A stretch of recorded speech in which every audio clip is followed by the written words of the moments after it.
Good evening and welcome to Mortgage 101, a Old Fort Bank educational webinar series event. My name is Eric and I will be our moderator for the evening. Again, thank you for joining and we'll quickly get this session started. But before we begin, just want to cover a couple of housekeeping items. First, this webinar will be recorded and posted to Old Fort Bank digital platforms. Those platforms might consist of our social media and or our Mortgage Loan Center.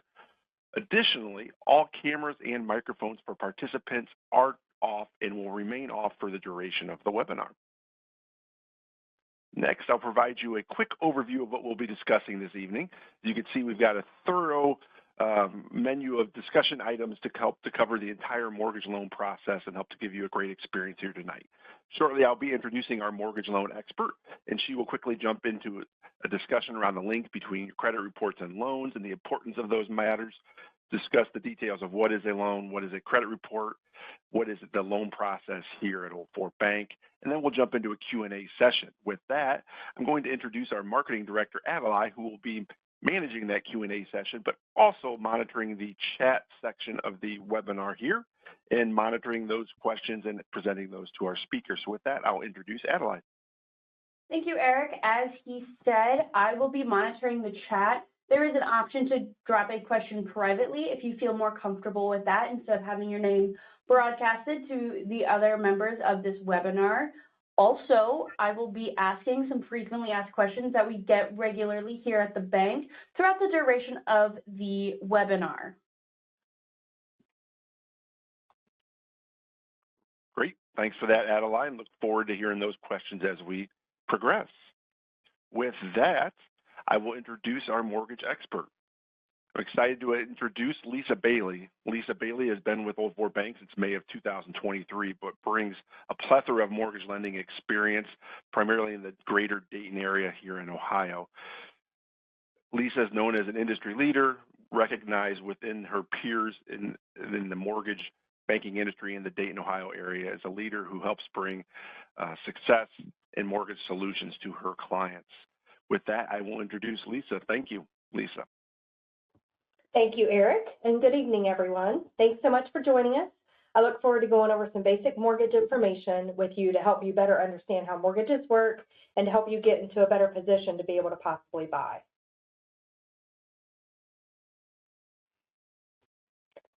So the overview of credit reports and loans.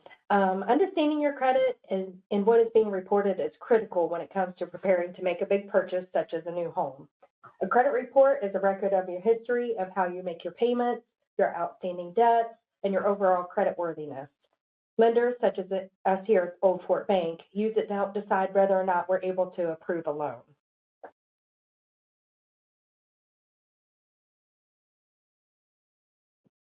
So the link between credit reports and loans. Together, loans and credit can shape many aspects of personal and financial growth. This is why they go hand in hand and are very important when it comes to mortgage lending. So for loan approval, your credit is evaluated to determine your credit worthiness. Your credit can also play an important role when it comes to the interest rate you're offered and the amount you're able to borrow. By maintaining a good credit report and understanding loan options, you can navigate financial opportunities confidently and make better decisions for your future. Lisa, to interrupt really quickly, are you able to qualify people without pulling credit? No, unfortunately, a credit report has to be obtained to be able to get a pre-qualification or pre-approval. We're not able to, we wouldn't have a way to decide if you're approved without being able to review the credit. Thank you. You're welcome.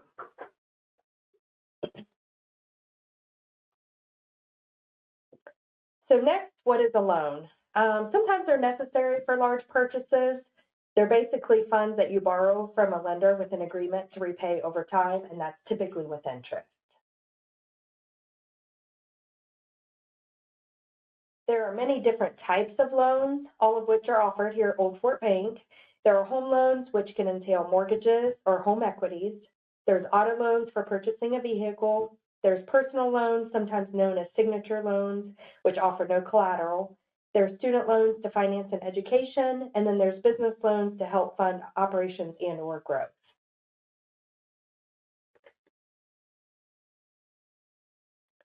So there are many different loan program options available when it comes to mortgages.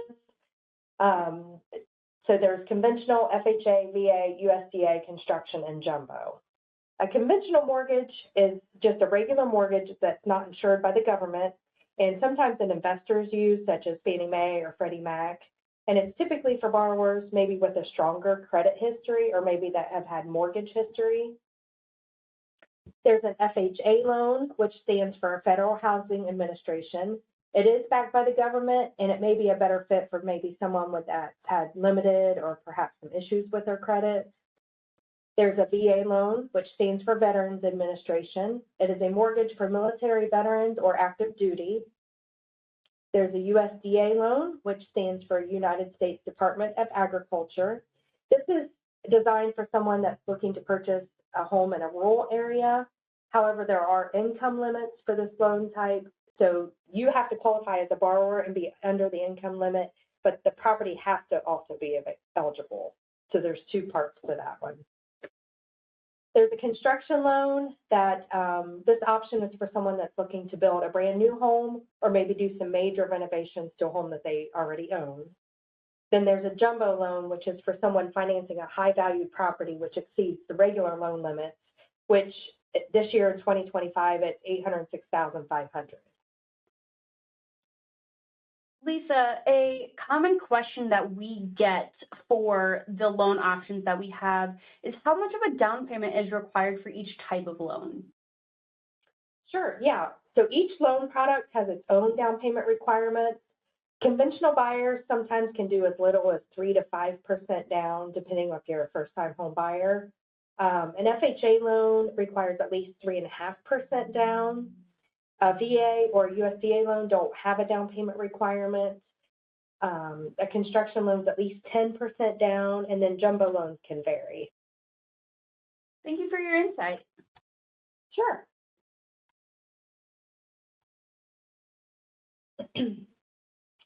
So next is, what is a credit report? The definition of a credit report is a detailed record of your credit history, and it includes your credit score, which is a numerical representation of your credit worthiness.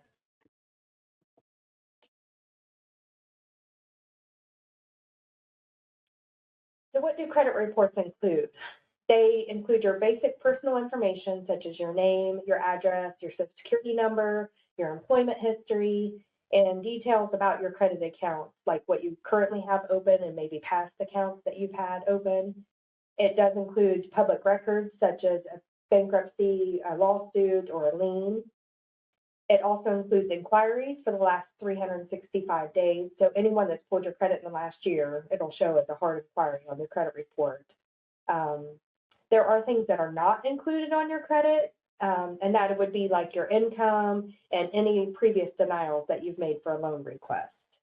When you apply for a mortgage, we do pull from all 3 credit bureaus, and then the application is based on that median score.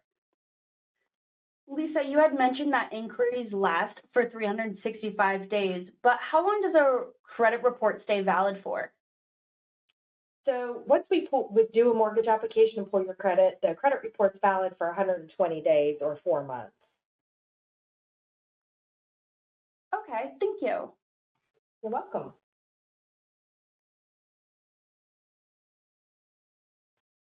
So why does all this matter? So credit plays an important key role in your financial life. So like, for example, lenders, landlords, and even employers can review your credit report. So having a good credit can lead to better loan terms, lower interest rates, and maybe even better opportunities. I've got a couple of quick questions on this one that we frequently get. The first one that we see commonly is, does pulling a credit report hurt the credit score? Well, it can affect it slightly, especially if there are a lot of hard inquiries, but the impact is usually temporary and it's not significant. The second one that we get commonly is, why do credit app scores like Credit Karma not reflect what is pulled by a lender usually? Actually, that is a great question. We get that one a lot. So the different credit apps, they use different scoring models than what an actual lender would use.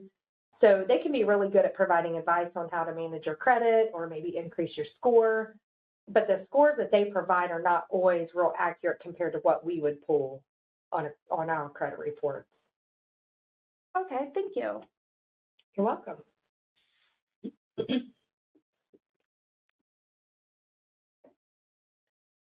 So next is the loan process. So before you start your home search, there are a few steps that need to be taken. First, we would need to determine how much you can borrow.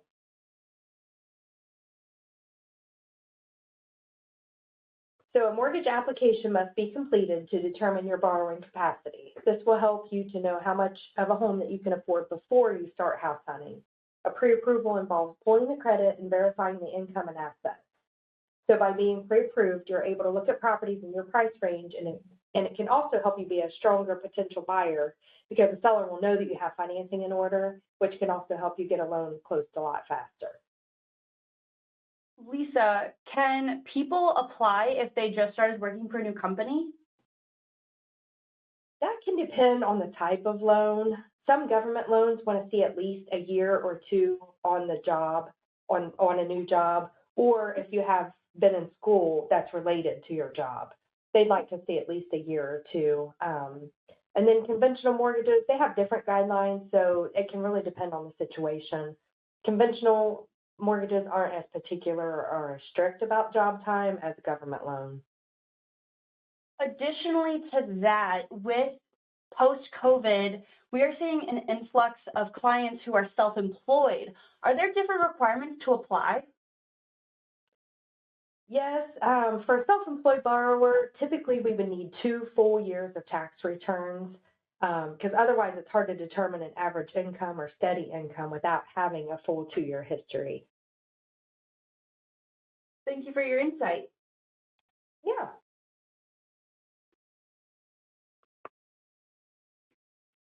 So there's some tips for a smooth approval. So there's some things that you should and shouldn't do once that you have that pre-approval. You definitely don't want to jeopardize the approval that you already have. So you do want to make sure that you continue to pay all of your bills on time, keep your credit card utilization low, monitor your credit to be sure that there's no fraudulent activity happening, and then also continue to save as much as possible. You don't want to open any new credit accounts or make any large purchases. Don't apply for any new loans as to avoid any unnecessary inquiries or debts. Don't spend any funds already set aside for your down payment and closing costs. And don't quit or change your job so that there's no negative effect on income or employment. With those do's and don'ts, should people pay off debts before applying? Well, in some cases, paying off or down some debts may be beneficial, but in some cases, having more savings is more important. So this is something that definitely should be discussed with your loan officer about your individual situation because it could be either one. So we wouldn't know until we look at the total picture. Thank you. You're welcome.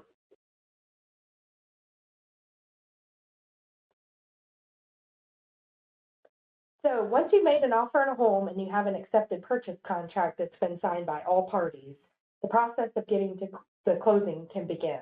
So you, along with your loan officer, will decide which the best loan program is for you. So whether it be a fixed rate where you have a stable monthly payment that will not change, or an adjustable rate mortgage where the payment can fluctuate over the term of the loan. Fixed rates are usually higher than the adjustable rates, at least for that initial period of time. We have a couple of questions that we get here commonly at the bank. The first one is, are you able to share what the current rates are? There are a lot of different factors that can determine an interest rate. For example, the type of loan, the down payment amount, the credit score, and those are just a few things that can affect the interest rate. So it's really hard to quote a rate without having the full picture. But, you know, anyone is able to visit our website to look at the different rate options that we have available. With so much being taken into consideration for rates, when is the interest rate locked on the loan? So the interest rate can be locked once your loan officer receives your fully executed contract. if you're ready to lock at that time, you have an option to float for a little while, but then it does have to be locked in time for closing. But we cannot lock in an interest rate without an accepted contract on a specific home. Thank you. You're welcome. So to begin the loan processing, so once the product's been determined, your loan officer will work with you to get the ball rolling on getting the loan into processing. So this will entail signing your loan disclosures, maybe providing updated bank statements or pay stubs, perhaps collecting an appraisal fee, and anything else that might be required. So then the file will be reviewed by an underwriter for an approval. Your ability to repay, willingness to repay, the property value, and your assets will all play a part in the official loan approval specific to that property.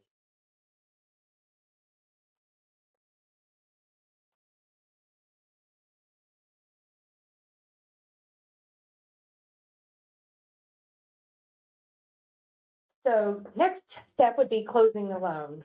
Once the file is complete and everything is in, an underwriter will issue what's called a clear to close. This means that the closing can be scheduled, and this is usually about 30 days. So once it's scheduled, you can attend your closing. You'll bring your valid photo ID, and you'll sign all of your loan documents. So you'd want to be sure to confirm your name, the property address, the interest rate, and all the loan terms are accurate and correct. So as far as the closing funds, you'll bring a cashier's check or a wire transfer is required in the state of Ohio if the funds are more than $10,000. That is a state law. And then by law, you're also allowed to have a 3-day review period of your closing disclosure prior to closing. So it'll be issued by the closing department, and it needs to be signed acknowledging that it has been received. The first question that we normally receive when it comes to this step is signing the loan documents. Can closing documents be signed electronically with everything being in the digital age now? No, unfortunately, we're not able to close them without having a wet signature. So it has to take place in front of a notary because there's a lot of the loan documents that have to be notarized. So unfortunately, the closing has to be attended in person. Another one that we see frequently, you had mentioned that we're able to finance things and the way that the closing costs need to be brought in. Can people finance the closing costs? Not typically when purchasing. They have to be paid at closing either by you or by the seller or a combination of the two. But this is something that would be negotiated in the purchase contract. That's something you would agree upon, like if you're asking your seller to contribute towards your closing costs. But sometimes when you're refinancing, the closing costs can be rolled into the new loan. There is one more question. In closing timeline, it says that loans typically close 30 days after signing the contract. Is there any leeway with that? Well, there will be a closing date written into the contract. So at the time that will be negotiated. So it really just depends on, the seller might need longer or a shorter period of time for closing. So everything kind of gets based on that closing date on the contract. Thank you. You're welcome.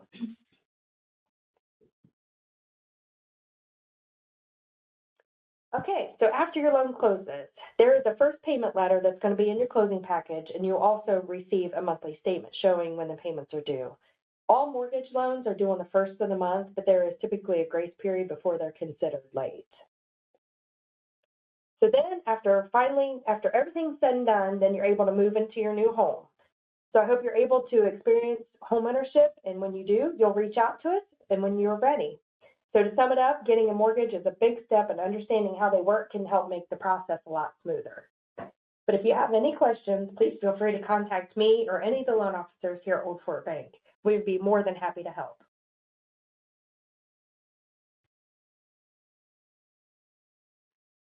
Great. Thank you for that, Lisa. I appreciate you sharing your expertise on the mortgage and the home buying process here at Old Fort Bank. With that, I'm going to turn it over to Adelaide, who's been monitoring the Q&A, and see if there's any additional questions for us before we wrap for the evening. Thank you, Eric. We have a couple that have come in. So the first one that I'm seeing from an attendee is, how long does it take to approve a loan after applying? Well, we can get an initial approval fairly quickly, like if all the documents are received in a timely manner. So I would say maybe 3 or 5 days for the initial review from underwriting for that approval. But then the final approval can't be given until all outstanding stipulations are collected and like the title work and the appraisal are received. So that's usually about 2 to 3 weeks. Another question posted was, when is the best time to purchase a house? So the best time to buy can really depend on inventory, like what's available out there to purchase, but also the interest rates. I do know that typically late winter, early spring, and all throughout the summer are the most popular times to buy, just because most people want to get moved into their new home before school starts. And plus, nobody wants to move in the winter time. I am seeing a final question here. Is there a minimum credit score necessary? Each one of those loan programs do have a minimum credit score requirement. Typically, it's at least 620 on that median credit score. So when we pull all 3 credit bureaus, then that median score, typically it's at least 620 or 640. It just kind of depends on each loan program. They all have their own minimum credit score requirements. Following up on that, if somebody has a lower credit score, does that make them uneligible to be considered? Well, like on a conventional mortgage, excuse me, I'm sorry. That conventional mortgage, that median score has to be at least the 620. It will not approve if it's under that. Sometimes if there's compensating factors, like on an FHA loan, it can be below that, but then you have to have additional strengths in the file. So it really can just depend. With that being said, I believe that is all of the questions that were posted in the chat. So I will move it back to Eric. Perfect.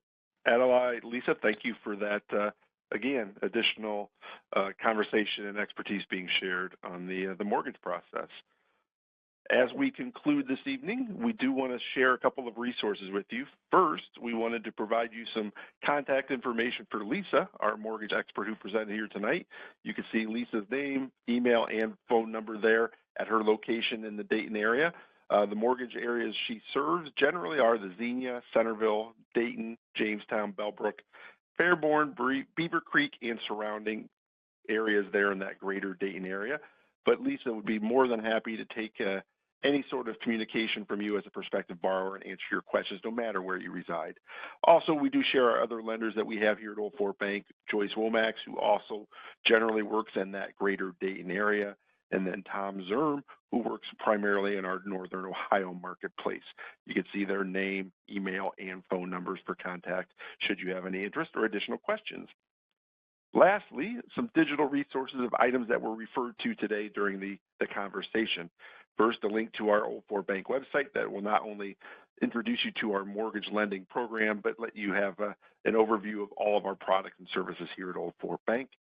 We did also provide a link to our Mortgage Loan Center. We do have a specialized website dedicated to providing you homeowner, refinance, you name it, details to help you to make an informed buying decision or purchase decision on your home or your refinance decision. Some great tools there as well. Also, it was talked about interest rates and how do you find out what your interest rates are, what our current interest rates are. We do have a site that will let you put in a variety of scenarios to purchase a home, refinance a home, get a home equity line of credit, you name it.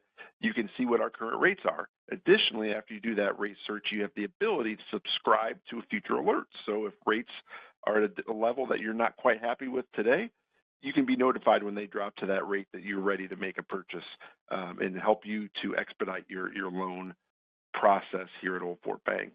Then lastly, we've got a variety of mortgage calculators to help you make the decision on what's the best home for you to buy, what's the amount you can afford to finance, what's the monthly payment you can afford. So to help make you to make an informed decision as a borrower on what loan, what property is best for you.